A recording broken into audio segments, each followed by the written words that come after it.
Can you give us some more definitive time frame on when the Middle East peace plan will be released?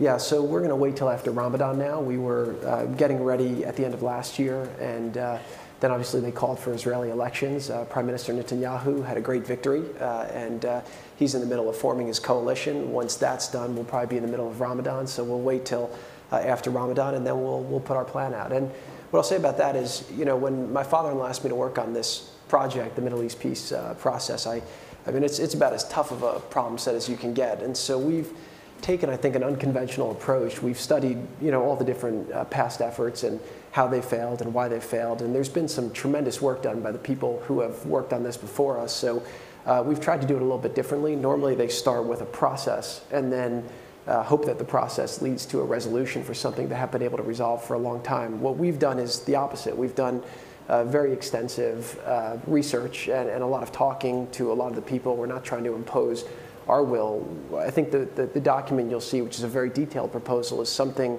we created by engaging with a lot of people from the region and people who have worked on this in the past. And I hope that it's a very comprehensive vision for what can be if people are willing to make some hard decisions. And so we started with a proposed solution, and then we'll work on a process to try to get there. Does it include a two-state solution?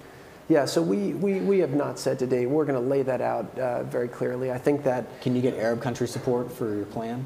I think that if people focus on the old traditional talking points, we will never make progress, right? I mean, you have the Arab Peace Initiative in 2002, which was, I think, a very good attempt. But if that would have worked, we would have made peace a long time ago on that basis. So what we're going to put out is different. Our focus is really on the bottom up, which is how do you make the lives of the Palestinian people better? What can you resolve to allow these areas to become more investable?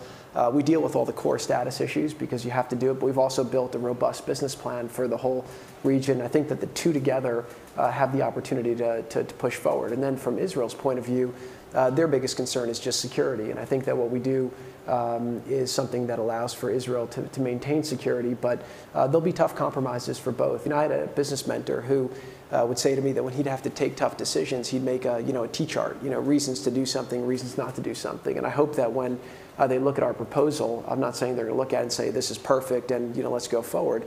I'm hopeful what they'll do is to say, look, there are some compromises here, but at the end of the day, this is really a framework that can allow us to make our lives materially better. And we'll see if the leadership on both sides has the courage to take the leap to try to go forward.